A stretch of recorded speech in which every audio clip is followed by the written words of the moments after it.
8월 마지막 수요일까지 총 4번 혹은 5번에 걸쳐서 우리가 말씀을 살펴볼 내용은 지금까지 우리가 종말론에 대해서 공부를 했잖아요. 그런데 이제 중간중간에 종말론에 대해서 우리가 공부를 하면서 잘못된 그런 해석들에 대해서 우리가 조금씩 살펴보았는데, 이제 그 4시간, 5시간에 걸쳐서 집중적으로 요즘 그 이단들이 이 말씀을 어떻게 풀어서 믿는 사람들에게 현혹을 하고 잘못 가르치고 거기에 또 빠져서 이단에 빠져들어가는지, 잘못된 신앙을 갖게 되어지는지, 그런 것들을 우리가 좀 살펴서 우리가 그런 데에 빠져들어가지 않도록, 잘못된 말씀에 빠져들어가지 않도록 하기 위해서 이제 말씀을 우리가 함께 배우고자 하는데요. 자, 우리가 이제 오늘 우리가 다룰 말씀은, 오늘 우리가 성경을 통해서도 읽은 것처럼 이 무화과 나무의 비유, 이것을 이제 이단에 속해 있는 사람들이 잘못을 해석을 하는데, 이제 이것들에 이제 자꾸 현혹을 받아가지고 그래서 잘못된 믿음을 갖게 되는 일들이 있다는 거죠. 자, 그래서 먼저 우리 말씀 마태복음 24장 32절 말씀을 한번 같이 읽겠습니다. 무화과 나무의 비유를 배우라. 그 가지가 연하여지고 잎사귀를 내면 여름이 가까운 줄을 아나니. 아멘. 지금 오늘 우리가 읽은 이 누가복음 말씀과 같은 맥락의 말씀이죠. 그런데 이제 여기에서는 우리가 읽은 말씀 누가복음 22장 29절에는 무화과 나무와 모든 나무를 보라, 그러면서 싹이 나면 너희가 보고 여름이 가까운 줄을 자연히 아나니, 이렇게 되어져 있는데, 우리가 동일한 말씀을 기록해 주고 있는 마태복음에는 그 가지가 연하여지고 잎사귀를 내면 여름이 가까운 줄을 아나니, 이렇게 이제 기록되어져 있는데, 예수님이 직접 말씀해 주신 것은 이것이 비유잖아요. 말 그대로 비유, 상징적인 의미가 있다는 겁니다. 자, 그런데 잘못된 해석을 하는 사람들은 뭐냐? 이 무화과 나무가 이스라엘을 이야기하는 것이다. 그래서 사실은 어떤 맥락에서는 그것이 부분적으로 우리가 성경을 통해서 이미 배운 것처럼 이 무화과 나무라고 하는 것이 이스라엘을 비유하고 있는 그런 내용들의 성경 말씀도 있습니다. 그리고 이제 우리가 잘 아는 것처럼, 물론 이스라엘 국기는 다윗의 별이지만, 그러나 그 무화과 나무는 사실은 이스라엘을 상징해 주는 표현으로, 그래서 예전에는 이 동전에 이 무화과 나무를 또 종려나무 이런 것을 그려 놓았다는 거죠. 자, 그러니까 어쨌든 이 무화과 나무를 이스라엘로 그냥 해석을 하는 겁니다. 그리고 여기서 가지가 연하여지고 잎사귀를 낸다, 이거를 어떻게 해석하느냐? 바로 이스라엘이 회복되어지는 것을 말한다고 그렇게 해석을 하죠. 그래서 이것을 뭐라고 해석을 하냐면, 한마디로 말하면 그 무화과 나무의 가지가 연해지고 잎사귀를 낸다는 것은 이스라엘이라고 하는 나라가 회복되어져서 이스라엘을 건국한다, 이렇게 이제 해석을 하는 겁니다. 이제 이게 왜 이런 해석이 나오느냐? 뒤에 이제 제가 조금 더 설명하기 위해서 이런 해석 방법 중에 하나가 이제 조금 신학적으로 어렵습니다만은 세대주의 해석이라고 그러거든요. 세대주의자들의 해석에 의하면 이런 해석이 나온다는 거예요. 자, 그런데 우리가 이제 성경 해석학 신학적인 방법으로 세대주의 해석이 완전히 잘못됐다, 이거는 아니에요. 어느 부분은 우리가 이 세대주의 해석이 굉장히 잘 해석이 되어지고 도움을 받아요. 그런데 이제 문제는 그게 이제 너무 쉽게 얘기하면은 편중된 해석을 하다 보니까 성경을 사실은 바르게 끝까지 정확하게 해석하지 못하는 오류를 그렇게 낳게 되는 거죠. 자, 그런데 왜 세대주의자들은 그러면 이것을 이렇게 해석하게 됐느냐? 여러분, 제가 밑에 조금 표현을 해놨죠.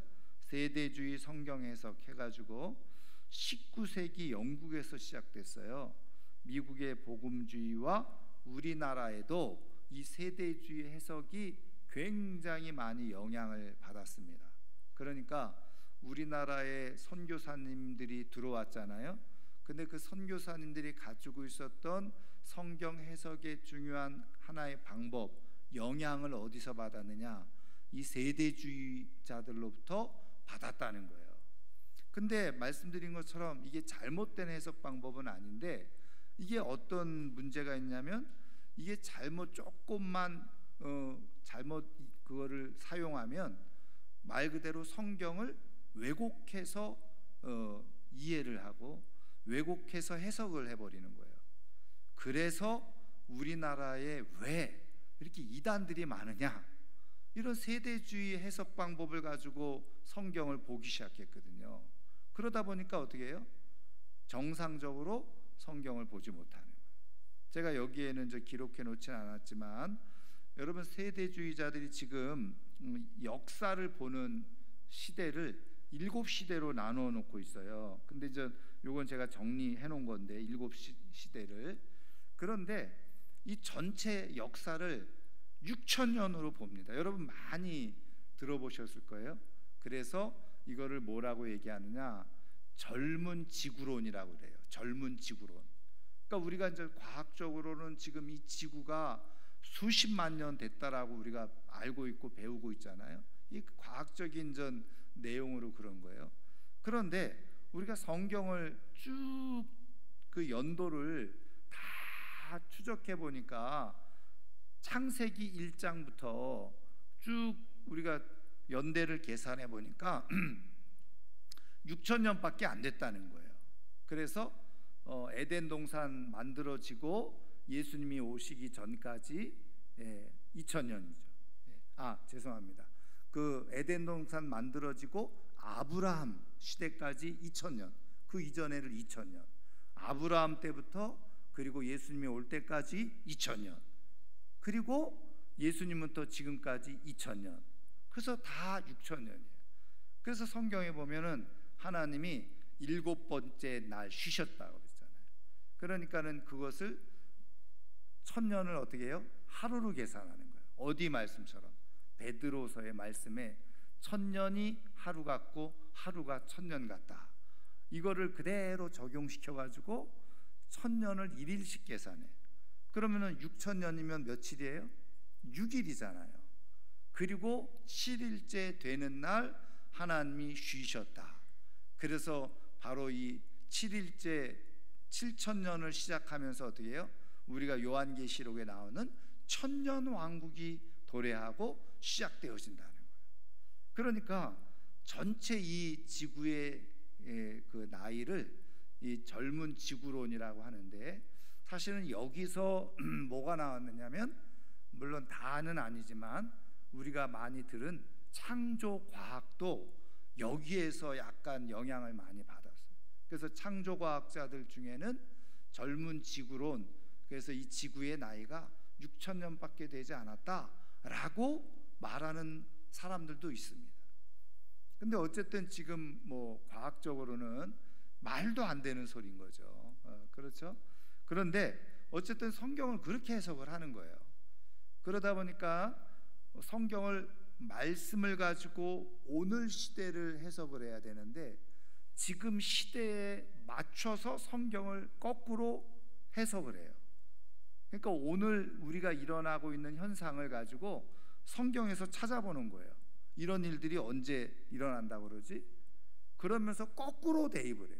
다시 말해 성경의 말씀을 가지고 오늘 이 시대를 해석하고 그리고 파악을 해야 되는데, 거꾸로 지금 시대에 일어나고 있는 일을 가지고 거꾸로 성경을 거기서 찾아내 가지고 봐라, 지금 이 시대에 이런 모습이 성경에 이렇게 말씀해주고 있는 거 아니냐, 이렇게 이제 해석을 하게 돼요. 그러다 보니까 많은 오류가 발생하게 되어지는 거죠. 그래서 여기서 지금 세대주의자들은 이 내용을 뭐라고 해석하느냐, 말씀드린 것처럼 바로 이스라엘이 1948년에 그 예루살렘, 그 지금 현재 이스라엘 땅에 이스라엘을 다시 재건을 했잖아요.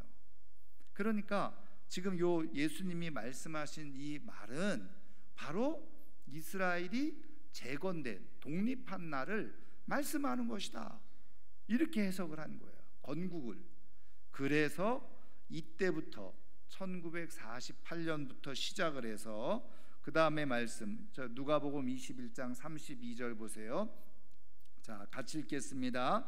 내가 진실로 너에게 말하노니 이 세대가 지나가기 전에 모든 일이 다 이루어지리라. 자, 그래서 예수님이 이 세대가 지나가기 전에, 자, 그래서 이스라엘이 나라가 세워진 날 1948년을 기점으로 해서 어떻게 해요? 바로 이 세대, 그거를 계산한 거예요. 그러면 여러분, 이 세대라고 하는 것이 제네레이션이죠. 영어로 제네레이션이잖아요. 근데 지금 우리가 원 제네레이션을 우리는 보통 몇 년으로 잡습니까? 30년으로 잡고 있죠. 그래서 한 세대가 지금은 통상적으로 그냥 원 제네레이션 그러면 30년으로 잡고 있단 말이에요. 그런데 성경에 보니까는 원 제네레이션을 언제로 잡고 있느냐? 40년 정도로 잡고 있다는 거예요. 그래서 여러분, 우리가 성경을 읽다 보면 40년이라고 하는 시간들이 굉장히 많이 기록되어져 있는 것을 보게 돼요. 여러분, 뭐 대표적으로 이스라엘이 출애굽해서 40년 만에 어떻게 해요? 그 가나안 땅에 들어가잖아요. 여러분, 모세가 하나님의 말씀을 받기 위해서 시내산에 올라갔는데 며칠 동안? 40일 동안. 뭐 예수님도 40일 동안 금식하시고, 이 40일, 40년, 이게 굉장히 이제 사실은 유대인들에게 중요한 한 세대의 의미를 담고 있는 거죠. 자, 그래서 이것을 가지고 1948년에 한 세대, 그러니까 언제요? 1988년이죠. 여러분 기억하실지 모르겠지만 1988년에 종말이 온다, 예수님이 재림하신다 라고 하는 내용이 우리나라에도 또 미국에도 많이 퍼져 있었단 말이에요. 그때가 언제였습니까? 1988년 우리나라 올림픽 하던 시대.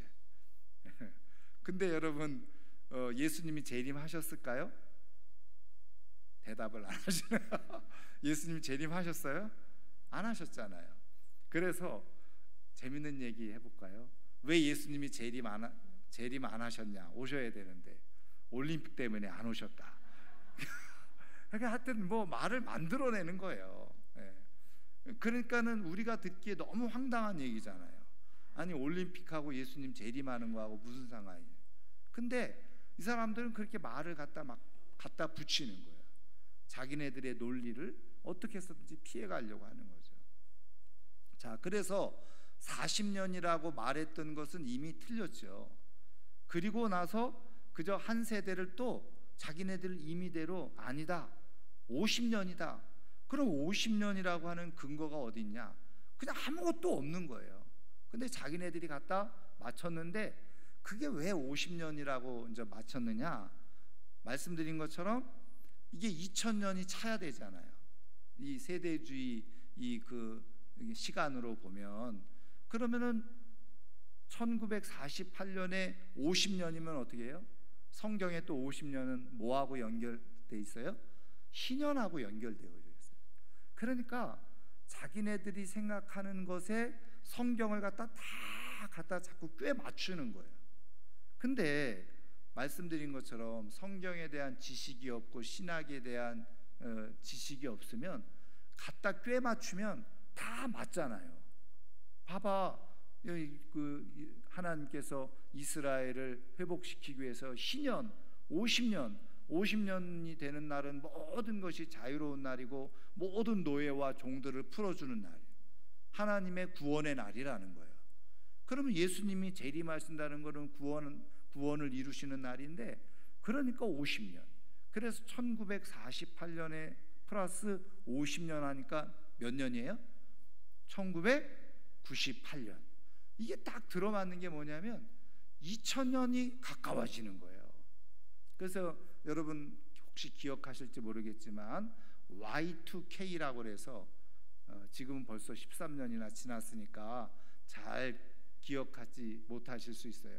그때 온 전 세계가 떠들썩했었어요. Y2K. Y2K라는 건 뭐냐면은 Y라는 것은 영어의 year이죠. 해, 연, year.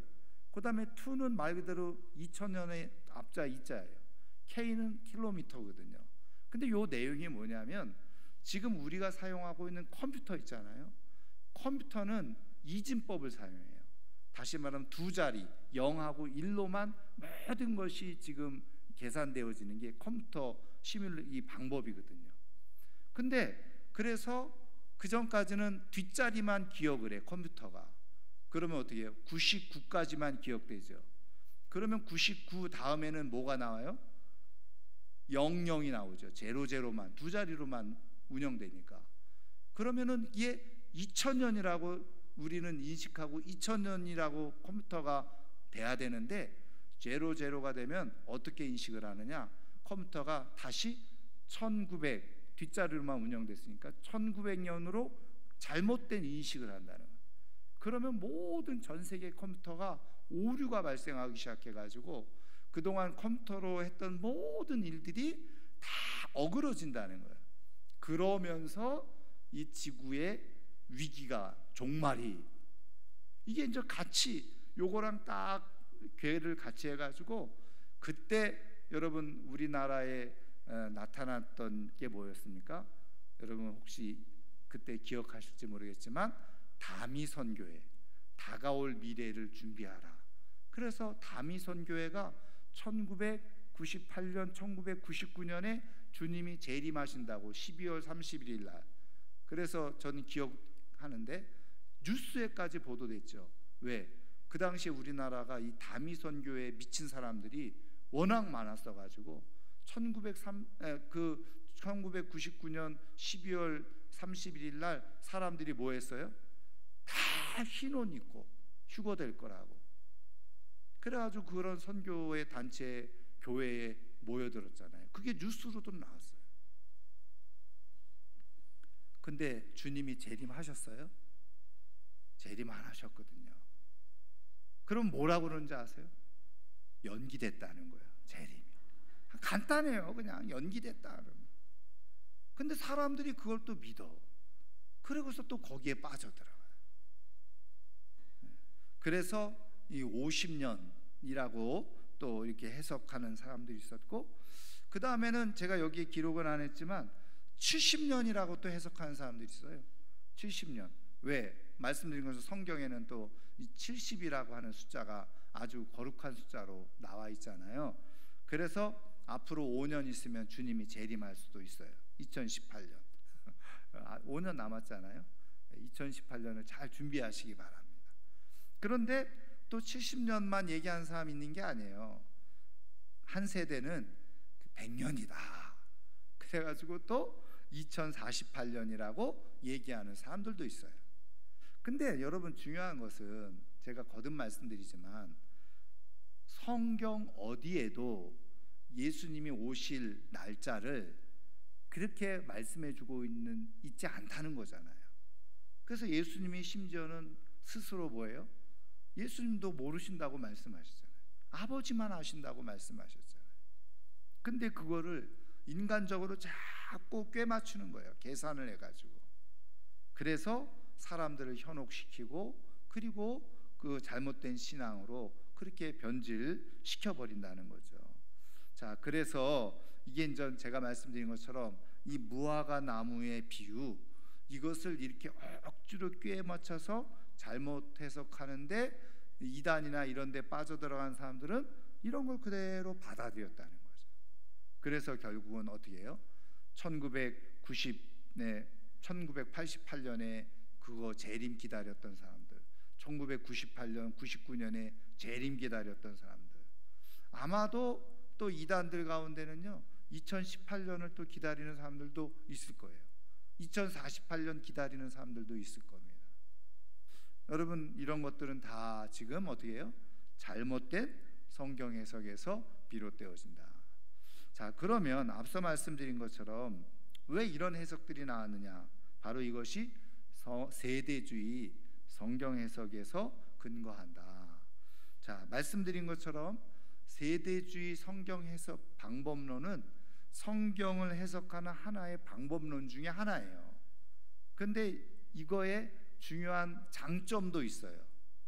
그런데 문제는 뭐냐면 그 장점과 더불어서 그것이 깊이 잘못 사용되어지니까 잘못 사용되어질 때 이단의 빌미가 되어지는 해석 나오더라는 거죠. 자, 그래서 말씀드린 것처럼, 자, 그래서 그 특징할 좀 몇 가지만 제가 더 설명을 좀 하면, 뭐 역사를 7세대로 나누는 것, 그래서 천년왕국 세대까지, 뭐 이거는 그냥 이들이 성경을 그렇게 보고 있으니까. 그런데 자, 두 번째 보시면요, 성경을 문자적으로만 해석한다는 거예요. 여러분, 아니 성경이 문자로 되어 있으니까 문자를 해석하는 게 맞지? 여러분, 맞아요. 그런데 문제는 뭐냐면 우리가 성경을 우리가 볼 때 문자를 가지고 우리가 해석하는 부분도 당연히 있지만 그 문자 이면에 그것을 말하는 사람들의 마음이 있잖아요. 하나님의 마음, 이거를 우리가 이제 영적으로 볼 수 있어야 되고 해석해야 되고, 또 하나는 어떤 것이 있느냐? 그런 문화적인 배경 속에서 지금 이 말씀을 이해해야 되는 부분도 있다는 거예요. 그리고 이제 역사적인 배경 속에서 말씀을 이해해야 되는 것도 우리가 봐야 되고, 그 다음에 저 중요한 것은 바로 영적인 해석이죠. 그래서 어떤 부분은 문자적으로 해석해야 될 부분이 있고 어떤 부분은 영적으로 해석해야 될 부분이 있는데, 지금 이 세대주의자들의 해석은 다 뭐예요? 문자적으로 해석한다는 거예요. 그래서 우리가 다음 시간에 제가 또 배우겠습니다만은, 한동안 지금도 지금 미국은 아마 지금 미국의 이 신학적인 주류는 세대주의입니다. 그러니까 그 세대주의의 영향을 받은 많은 목회자들 가운데 지금 이 성경을 그렇게 해석을 하죠. 그래서 여러분 많이 들어보셨죠? 베리칩. 제가 다음 주에 베리칩 얘기도 할게요. 그런 것 가지고 똑같이 지금 현 세대에 일어나고 있는 일을 성경에서 어디 이거랑 똑같은 거 없나 찾는 거예요. 그래가지고 거꾸로 대입을 시켜요. 그러면서 봐봐, 성경에서 말한 이게 바로 베리칩이야. 그러면서 사람들을 혼돈에 빠뜨리는 거죠. 그게 뭐냐? 바로 문자적인 해석을 그대로 하고 있으니까 많은 오류가 발생한다. 이제 그 중에 제가 여러 번 말씀드렸지만 요한계시록에 보면 열불 짐승이 나와요. 열불 짐승. 그래서 열불 짐승이 그럼 도대체 뭐냐? 여러분, 지금은 유럽 EU죠. 유럽 연합이 26개 나라인가로 이렇게 확대됐잖아요. 근데 한참 그때 세대주의자들이 해석을 어떻게 했느냐? 열불 짐승은 유럽 연합 10개 나라가 연합한 거다. 작은 나라들이 연합해가지고 10개 나라. 그게 바로 성경에 나오는 열불 짐승이라. 그 당시에는 그렇게 해석을 다 했어요. 그러면 거기에 짐승은 뭐냐? 유엔이라는 거. 유엔이 뭐예요? 세계 통일 정부를 만들려고 하는 게 유엔이다. 그래서 유엔이 바로 짐승이에요. 적그리스도라고. 이런 엉터리 해석을 했는데 그게요, 미국을 휩쓸고 미국의 영향을 받은, 신학의 영향을 받은 우리 한국교회에 잘못된 사람들이 그대로 그것에 계속 휘둘리는 거예요. 그래서 여러분 성경 해석을 잘 해야 되는데, 자, 그래서 여러분 영적으로 해석해야 될 부분들을 무리하게 문자적으로 해석합니다. 그래서 이들이 나타나는 중요한 해석이 뭐냐면, 여러분, 우리는 저 신구약 성경이 구약 시대는 이스라엘 유대인들을 배경으로 해서 하나님의 택한 백성. 근데 우리가 로마서를 읽어보면 우리가 사도 바울을 통해서 우리가 배운 것처럼 이제는 그거는 육적 이스라엘인데, 육적 이스라엘이 하나님의 구원을 받아들이지 않아. 그리고 예수 그리스도를 핍박했어요. 그러니까는 자연적으로 그 구원을 어디에다가? 이방인들에게. 그래서 이제 예수 믿고 거듭난 사람들을 어떻게 해요? 영적 이스라엘로 해석을 하는.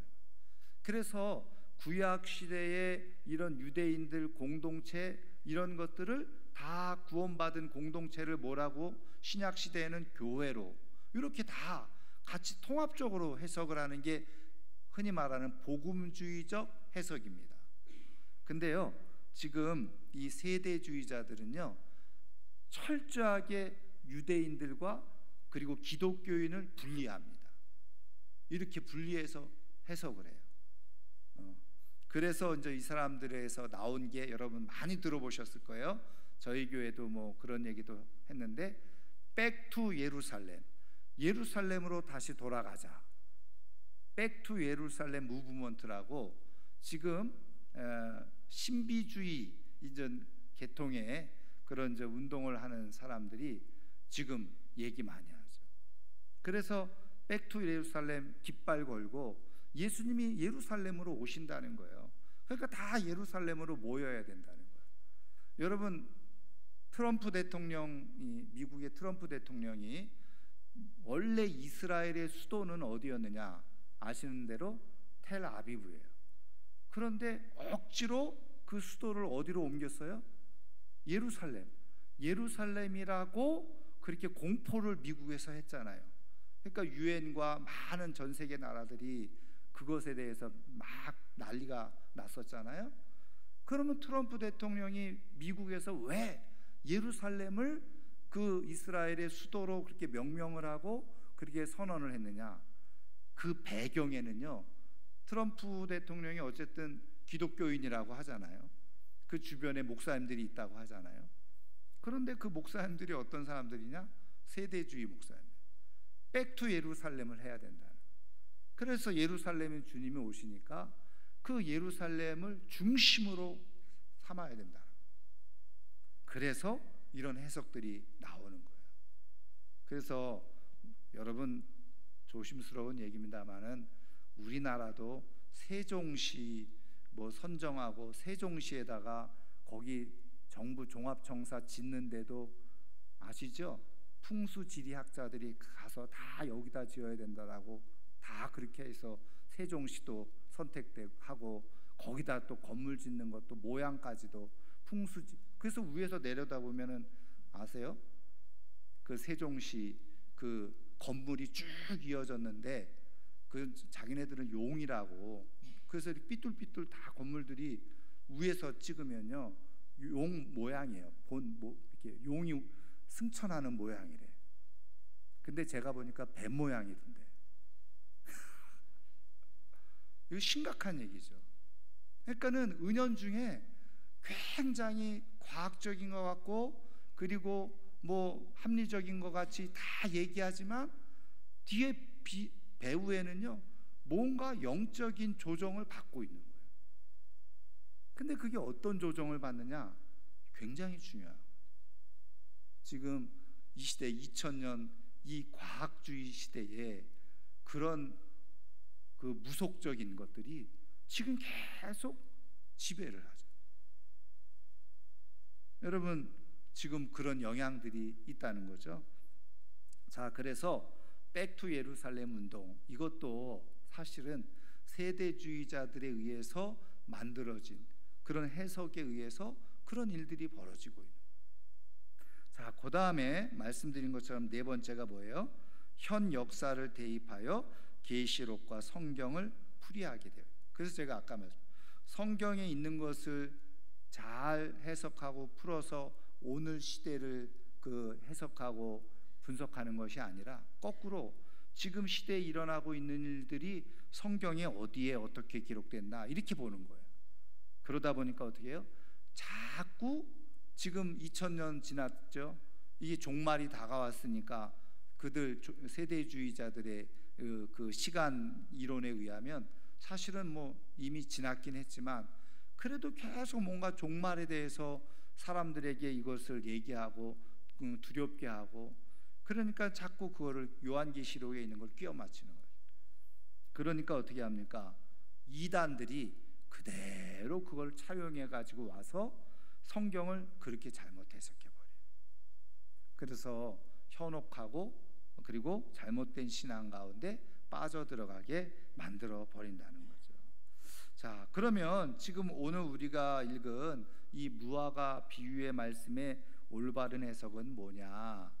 여러분, 자, 누가복음 21장 31절. 먼저 자, 이 무화과 나무는요, 전 유대인들의 예수님께서 이렇게 말씀해 주신 그대로 유대인들에게는 당연히 이 무화과 나무는 굉장히 익숙한 나무예요. 그리고 무화과 나무에서 싹이 나오고 잎사귀가 나면 계절적으로 여름이구나, 여름이 가까이 오는구나, 이거를 당연히 아는 거예요.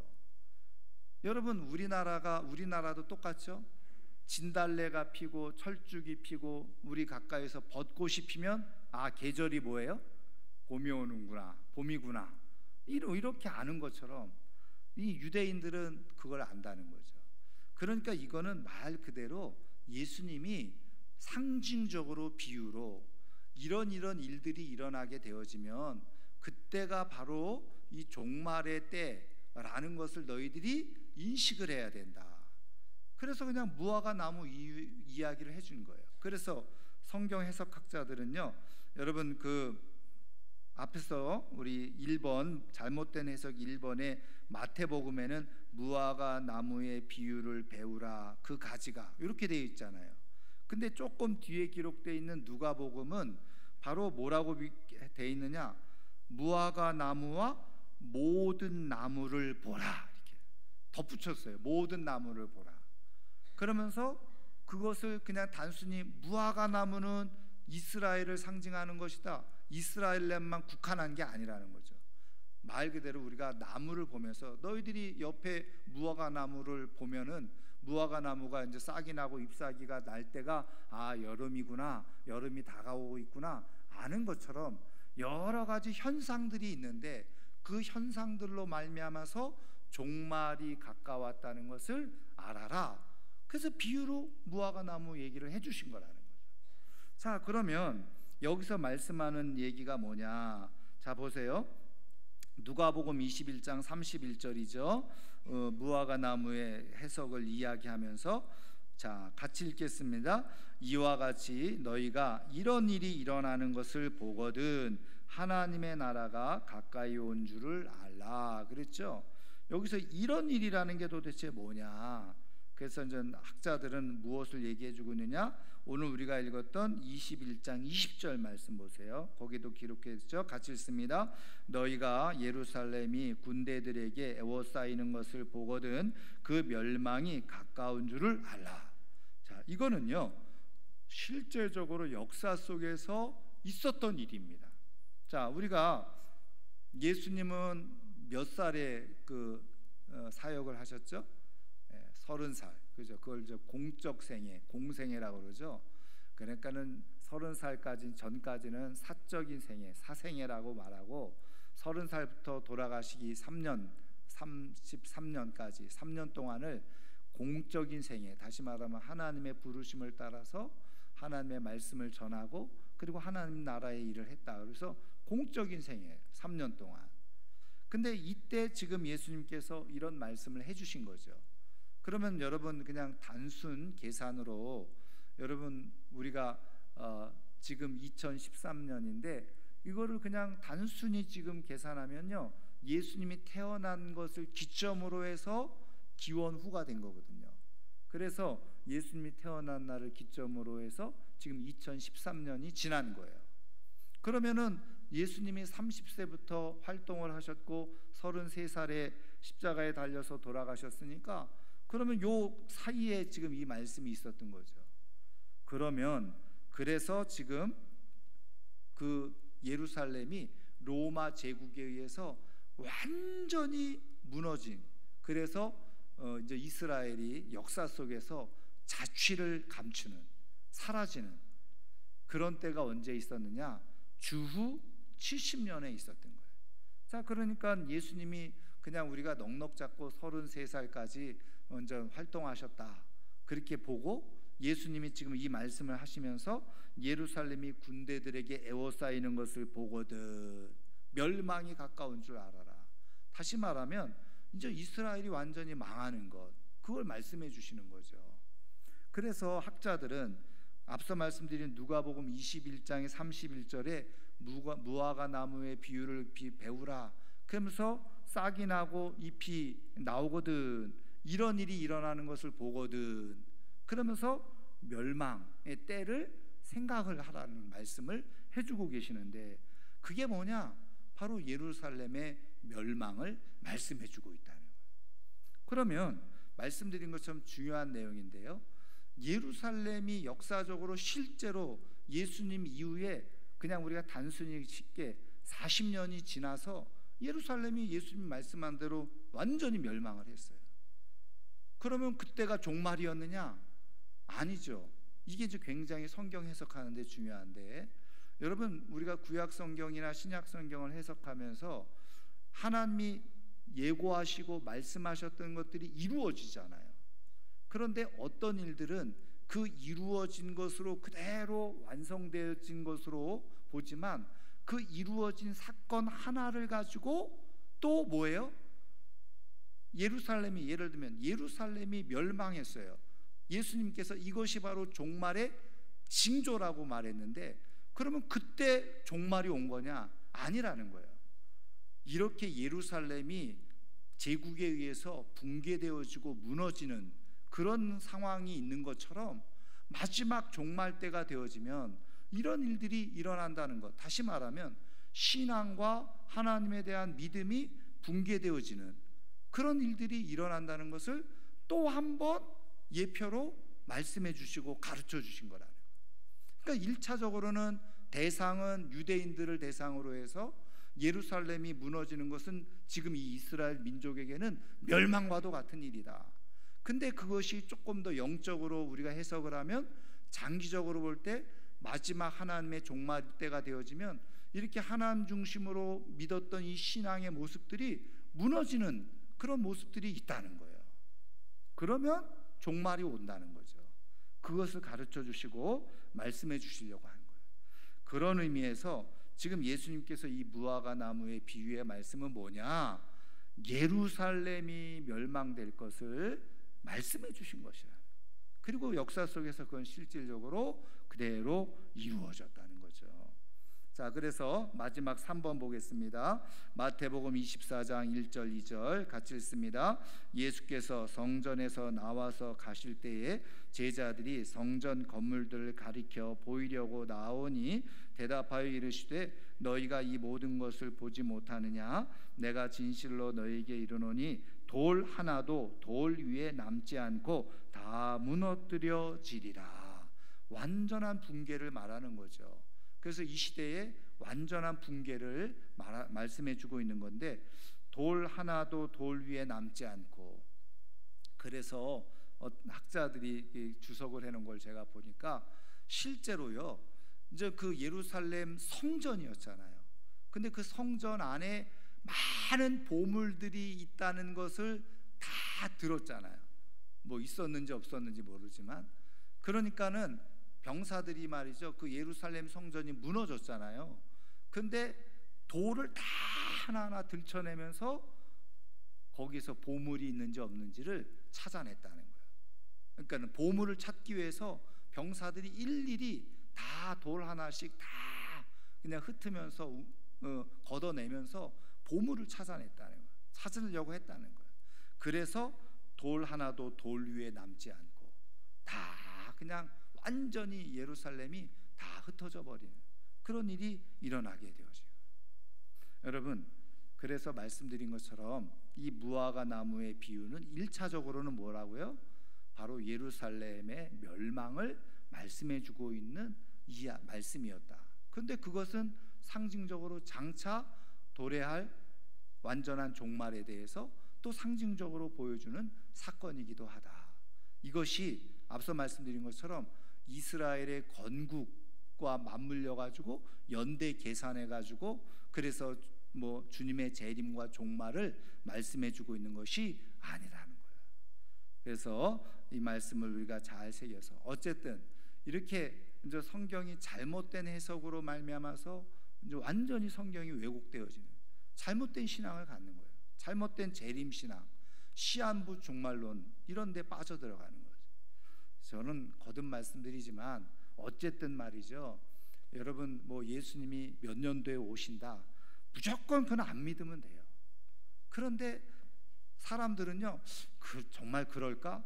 그리고서 지금 이런 방식으로 막 계산을 해주거든요. 그랬더니 맞네, 맞아 떨어지네. 그리고서 왜 교회에서는 이런 거 안 가르쳐주고 틀린 거니까 안 가르치는 거죠. 맞잖아요, 그죠? 틀린 말이니까는 교회에서 말을 안 해. 가르쳐줄 필요도 없어. 틀린 거니까. 근데 어디서 주워 들어가지고는 왜 교회에서는 이런 진리를 안 가르쳐주냐? 틀린 거니까 안 가르친 거를 모르고 말이죠. 마치 그리고 또 자기만 엄청난 비밀을 터득하고 깨달은 것처럼 사람들에게 얘기해요. 와, 내가 어디 가서 이 말을 들었더니 왜 이렇게 척척척척 계산하는데 아구가 딱 맞아 떨어져 가지고 보니까 이만희가 구세주더라. 네. JMS 저하고 이니셜이 똑같아서 조심스럽습니다. 정명석이 구세주더라. 이런 쓸데없는 말을 하고 거기에 빠져들어가고. 그래서 여러분 일단은요, 뭐 여러 가지 말씀이 있지만 가장 중요한 거 하나, 언제 몇 년도의 종말이다, 그거는 100%안 믿어도 돼요. 그거는 저 사람은 틀린 사람이구나, 잘못 알고 잘못 믿고 있는 사람이구나, 이단에 현혹된 사람이구나, 그렇게 보면 틀림이 없어요. 그래서 우리가 잘 믿음을 지켜서 성경을 볼 때도 그런 의미에서 중요한 것은 건전한 교단에서, 건전한 교회에서 건전한 신학을 배운, 그래서 성경을 바르게 배우는 게 굉장히 중요합니다. 여러분 우리가 다 성경 말씀을 잘 또 이해하고 해석하고 깨닫는 가운데 이단에 속하지 않고 바른 믿음 가운데 끝까지 하나님을 섬기면서 살아갈 수 있는 우리 모두가 될 수 있기를 주님의 이름으로 축원합니다. 오늘 말씀을 생각하면서요,